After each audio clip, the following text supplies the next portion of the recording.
Ahora tenemos un periodo de tiempo indeterminado. Jesús estaba en Jerusalén cuando decía estas cosas. Fueron como resultado de este ciego, o más bien el cojo, que fue sanado allí en el estanque de Betesda y la controversia que se suscitó sobre eso. Y así, Juan dedica un capítulo entero a ese pequeño cuadro. Pero nos da una visión maravillosa de Jesús, mostrando cómo él equipara su trabajo con el Padre y cómo está trabajando en armonía con el Padre. En realidad él está aquí haciendo la obra del Padre y las obras mismas dan testimonio de ello. Él, así como la palabra del Antiguo Testamento, testifica de quién es Él. Él es el Cristo, el Hijo del Dios vivo. Ahora después de estas cosas, un periodo de tiempo indeterminado, no sabemos cuánto tiempo pasó, pero Juan ahora nos lleva de regreso al mar de Galilea. Ha salido de Jerusalén. ¿Qué acontecimientos otros allí sucedieron? No lo sabemos. Pero de regreso en el área de Galilea, Jesús cruzó el mar de Galilea, que es el mar de Tiberíades, también conocido como Genesaret. Y le seguía una gran multitud porque veían sus milagros, lo que hizo con los que estaban enfermos. Y así, con sus milagros, Jesús atraía a una gran multitud de personas. Las personas se sienten atraídas y atraídas por Jesús por varias razones, algunas legítimas y otras no tan legítimas. Pero Jesús tiene una fuerza y un poder atractivos. Siempre ha tenido una fuerza atractiva. Y es interesante para mí cómo Jesús atrae a personas de todos los ámbitos de la vida. Es interesante para mí cómo Jesús atrae a personas de todas las culturas.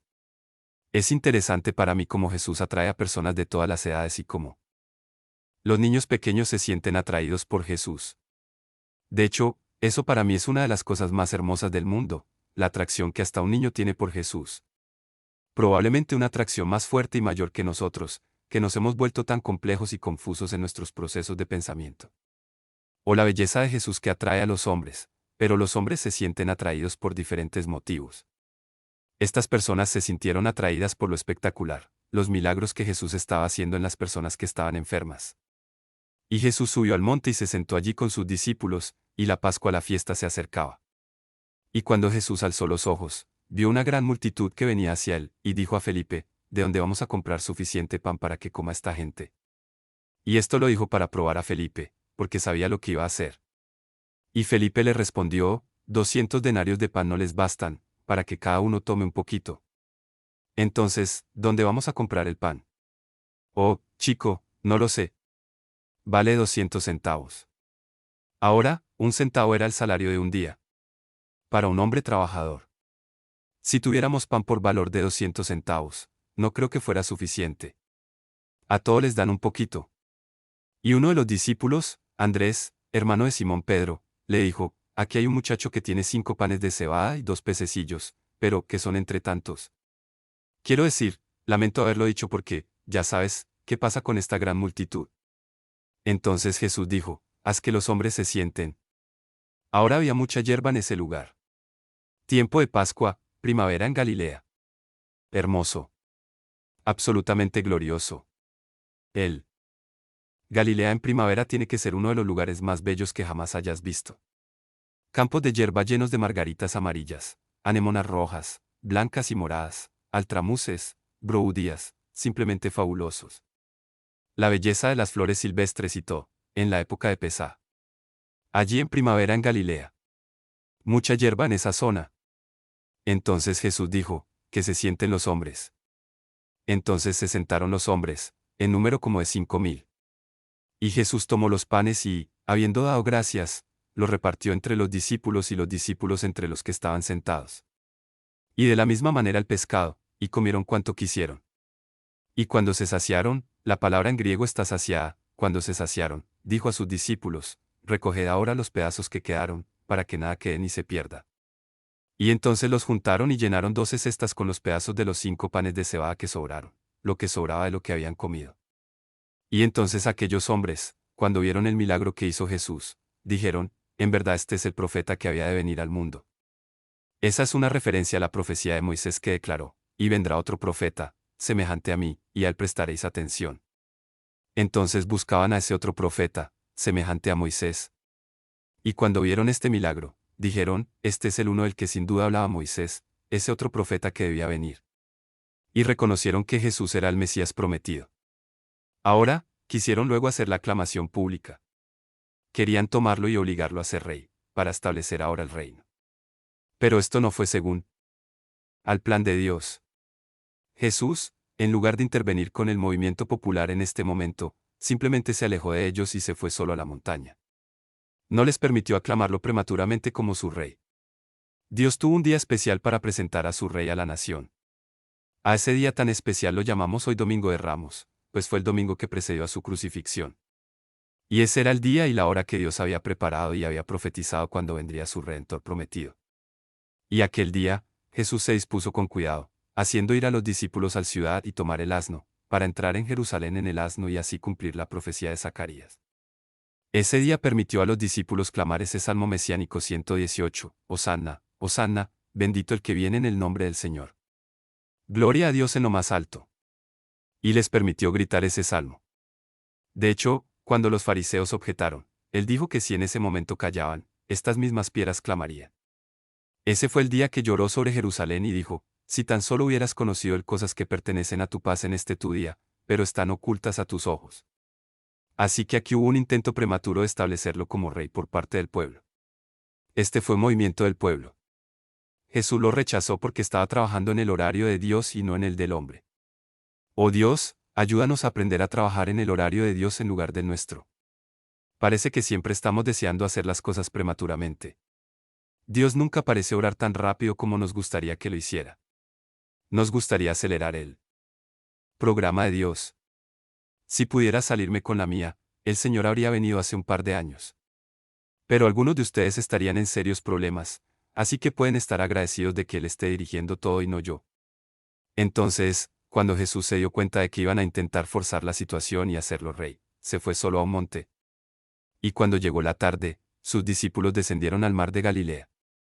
Y subieron a una barca y cruzaron el mar hacia Capernaum. Y ahora estaba oscuro y Jesús no vino a ellos. Y cuando el mar se levantó a causa de un gran viento, y cuando habían remado como 25 o 34 estadios, 3 o 4 millas, vieron a Jesús caminando sobre el mar y acercándose a la barca, y tuvieron miedo. Pero él les dijo, soy yo, no temáis. Y lo recibieron de buena gana y con entusiasmo en el barco. Y enseguida el barco estuvo en tierra donde iban. Atracaron inmediatamente en Cafarnaúm.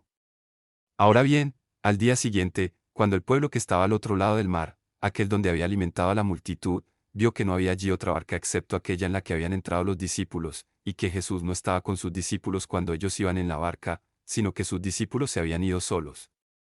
Sin embargo, había otras barcas que habían venido de la zona de Tiberio cerca del lugar donde sí comían pan. Y cuando la gente vio que Jesús no estaba allí ni con sus discípulos, ellos también tomaron una embarcación y vinieron a Capernaum buscando a Jesús. Y cuando lo encontraron al otro lado del mar, le dijeron, Rabí, ¿cómo has llegado aquí?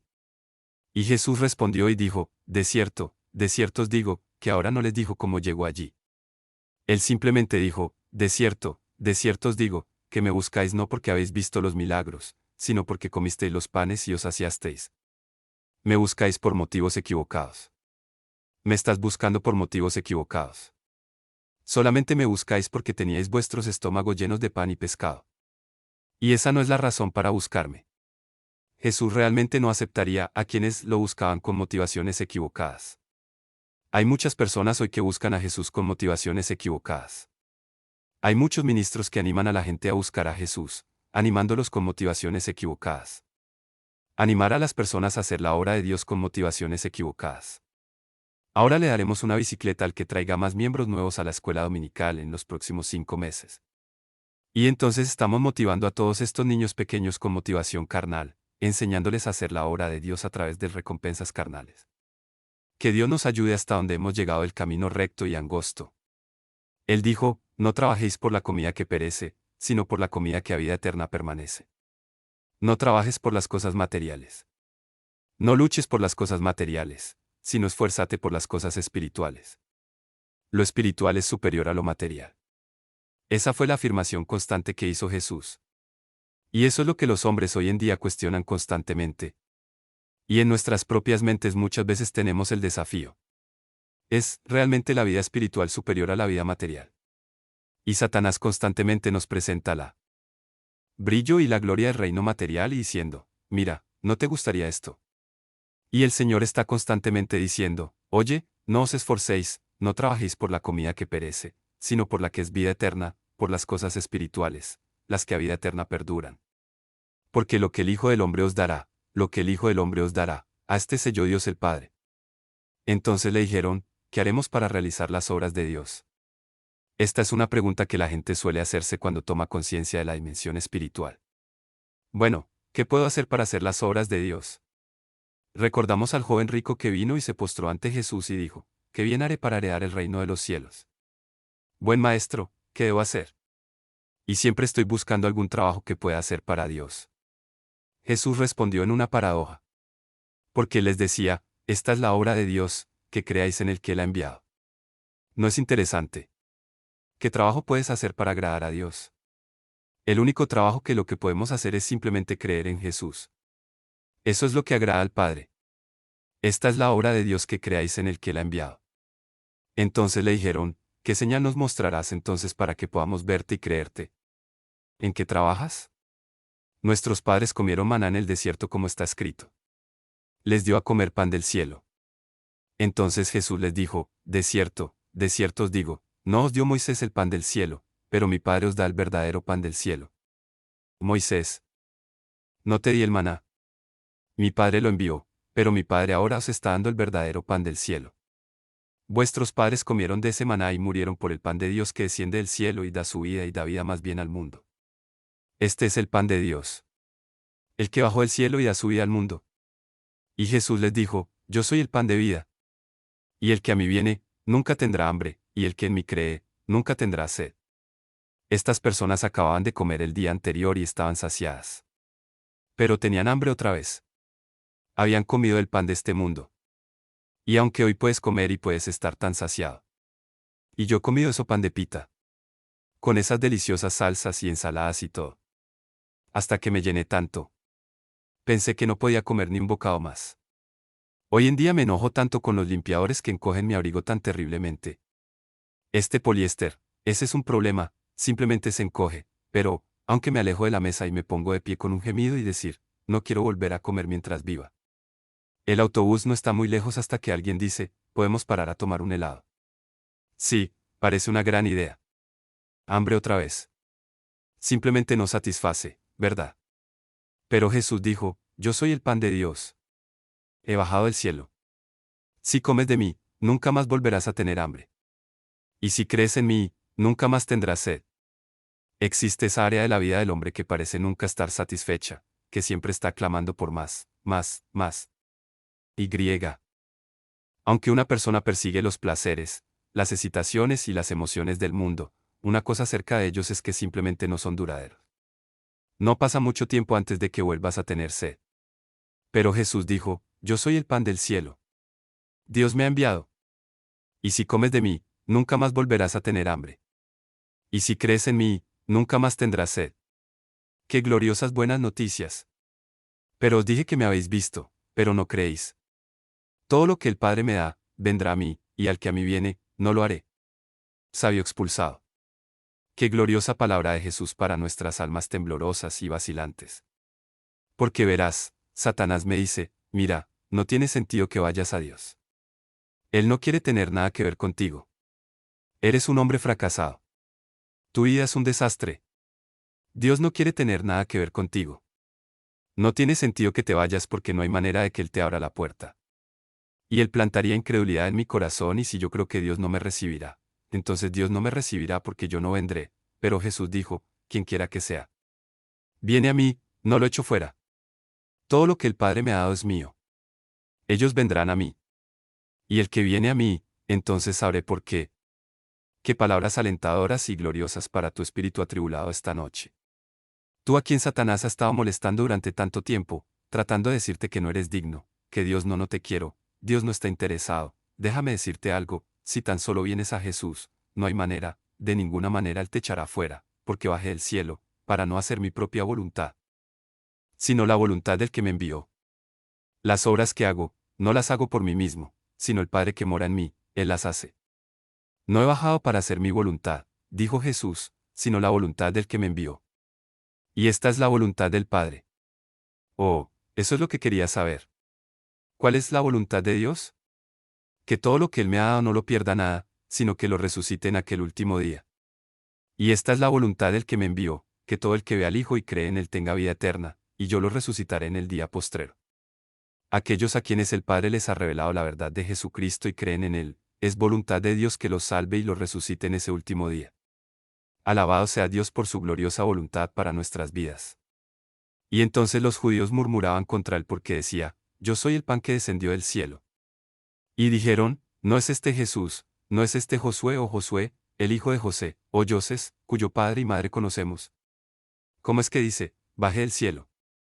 Y Jesús, entonces, respondiendo, les dijo, no murmuréis entre vosotros, porque nadie puede venir a mí, si el Padre que me envió no le trajere, y yo le resucitaré en el día postrero. Aquí hay una declaración interesante de Jesús, uno de lo que debemos tomar nota. Ningún hombre puede venir a Jesús a menos que el Padre lo atraiga. Eso me quita la presión a mí y a mi testimonio. Porque a veces me desanimo cuando doy testimonio a una persona y puedo ponerle afuera la verdad de Cristo y yo pensaría que incluso un niño podría entenderla y ellos simplemente, ya sabes, no la aceptan. No hace nada. Y trato de discutir y convencer y presionar y no pasa nada. Bueno, ningún hombre puede venir a menos que el Padre lo traiga. Dices, bueno, no sé si eso es justo. Bueno, te dibujó el Padre. Bueno, sí, entonces, ¿qué te preocupa? También se deduce que cualquiera que quiera puede venir y beber del agua de la vida. Existen las dos caras de la moneda. No puedes venir a menos que el Padre te atrae, pero el que viene puede recibir la vida eterna. La puerta está abierta para todos los hombres. Está escrito en los profetas, y todos serán enseñados por Dios. Por tanto, todo aquel que ha oído y ha aprendido del Padre, viene a mí. Dios nos ha enseñado. Él lo ha puesto sobre nuestros corazones. No es que alguno haya visto al Padre, sino el que es de Dios, éste ha visto al Padre. De cierto os digo, el que cree en mí tiene vida eterna. Note estas afirmaciones radicales que Jesús hace acerca de sí mismo. Testificando ahora de sí mismo, haciendo afirmaciones radicales. Yo soy ese pan de vida. Ellos dijeron, ¿cómo podéis decir que bajó del cielo? Es el hijo de José. Él dijo, yo soy ese pan de vida. Vuestros padres comieron maná en el desierto y murieron. Pero este es el pan que desciende del cielo, para que el hombre coma de él y no muera, ni tenga hambre, ni sed, ni muera. Porque yo soy el pan vivo que descendió del cielo. Si alguno come de este pan vivirá para siempre y el pan que yo le daré es mi carne que daré por la vida del mundo. Tomó el pan y lo partió y dijo, tomad, comed, esto es mi cuerpo partido por vosotros. El pan es mi carne que daré por la vida del mundo. Mundo. Y los judíos entonces discutían entre sí diciendo, ¿cómo puede este darnos a comer su carne? Entonces Jesús les dijo, ¿estáis teniendo problemas, compañeros, o lo voy a poner un poquito más difícil? De cierto, os digo que si no coméis la carne del Hijo del Hombre y bebéis su sangre, no tenéis vida en vosotros. Estás muerto. Estás muerto en tus transgresiones y pecados. No tienes vida en ti. El que come mi carne y bebe mi sangre tiene vida eterna, y yo lo resucitaré en el día postrero. Porque mi carne es verdadera comida, y mi sangre, verdadera bebida. Y Jesús tomó la copa y dijo, tomad, bebed. Esta es la sangre del nuevo pacto que es derramada para remisión de los pecados. Comed de mi carne. Bebed mi sangre, participad de mí para que tengáis vida, porque mi carne es verdadera comida, mi sangre es verdadera bebida, y el que come mi carne y bebe mi sangre, habita en mí y yo en él. Y como me envió el Padre viviente, y yo vivo por el Padre, así el que me come, él vivirá por mí. Y este es el pan que descendió del cielo, no como vuestros padres comieron el maná y murieron. Porque el que come este pan vivirá para siempre. Y estas son las cosas que les dijo mientras les enseñaba en la sinagoga de Cafarnaúm. ¿Y tú? Los que estuvieron en esa sinagoga de Capernaum ahora pueden ordenarlo en su mente. Él estaba allí en la sinagoga de Capernaum enseñándoles estas cosas. Entonces muchos de sus discípulos, al oír esto, dijeron, hombre, estas cosas son difíciles. ¿Quién puede oírlo? Y sabiendo Jesús en sí mismo que sus discípulos murmuraban de esto, les dijo, esto se escandaliza. ¿Qué y si verás al Hijo del Hombre ascendiendo hasta donde estaba antes? ¿Qué pasa si no ves el reino establecido ahora mismo? ¿Qué pasa si me ves ascendiendo y volviendo al Padre? Es el Espíritu el que da vida. La carne no aprovecha nada. ¿Ahora volvemos? Habéis comido el pan y por eso habéis venido. Tus estómagos estaban llenos. Pero no busquéis ese pan que perece sino aquel que es vida eterna. Y nuevamente, volviendo a ese pensamiento, es el Espíritu el que da vida. La carne no aprovecha nada. Subraye eso. La carne no aprovecha nada. Las palabras que yo os hablo, son espíritu y son vida. La palabra de Dios es viva, poderosa y más aguda que cualquier espada de dos filos. La palabra de Dios es espíritu y la palabra de Dios es vida. Pero hay algunos de vosotros que no creen, porque Jesús sabía desde el principio quiénes eran los que no creían y quiénes lo traicionarían. Y él dijo, por eso os dije que nadie puede venir a mí si no se lo ha concedido mi Padre. Nuevamente declarando, mira, la única manera en que puedes venir es que el Padre te atraiga. No podéis venir a menos que el Padre os atraiga. Desde entonces muchos de sus discípulos volvieron y no caminé más con él. No pude soportarlo. Demasiado.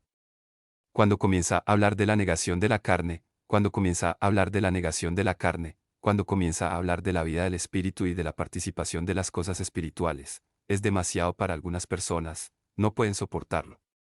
Él. Muchos de ellos lo seguían porque deseaban que él estableciera el reino ahora. Que derroque el yugo del gobierno romano y que haga realidad un reino de abundancia, donde todos comerían y beberían hasta saciarse. Cada hombre debajo su propia vid y su higuera comerían y no tendrían miedo. Y deseaban ese reino de prosperidad material. Y lo denuncia como secundario. Lo primario es el reino espiritual, participar de mí, encontrar esa vida que viene de mí, la vida de Dios impartida al hombre a través de Jesucristo. De nada os aprovechará la carne, sino las palabras que yo hablo, su espíritu, su vida. Y así no pudieron soportarlo. Regresaron y no caminaron más con él. Una vez Juan envió un mensajero y dijo, ¿eres tú el que nosotros? ¿Deberíamos buscar o buscamos a alguien más? Estas personas se desesperaron porque Jesús estaba hablando de la importancia de que el hombre espiritual, más que el físico, pueda manejarlo. Entonces dijo Jesús a los 12, ¿también vosotros os iréis? Entonces Simón Pedro le respondió, Señor, ¿a quién iremos? Tienes palabras de vida eterna. Oh, bendito Pedro. Ya sabes, él tenía el problema. Tenía un problema. Podría meterse en muchos problemas con la boca. Y, sin embargo, también podría decir algunas de las cosas más apropiadas. El corazón, el Cristo, el Hijo del Dios vivo, bendito eres tú, Simón Barjona, esto no te lo reveló carne ni sangre, sino mi Padre que está en los cielos. Y te digo que tú eres Pedro, y sobre esta roca edificaré mi iglesia, y las puertas del infierno no prevalecerán contra ella.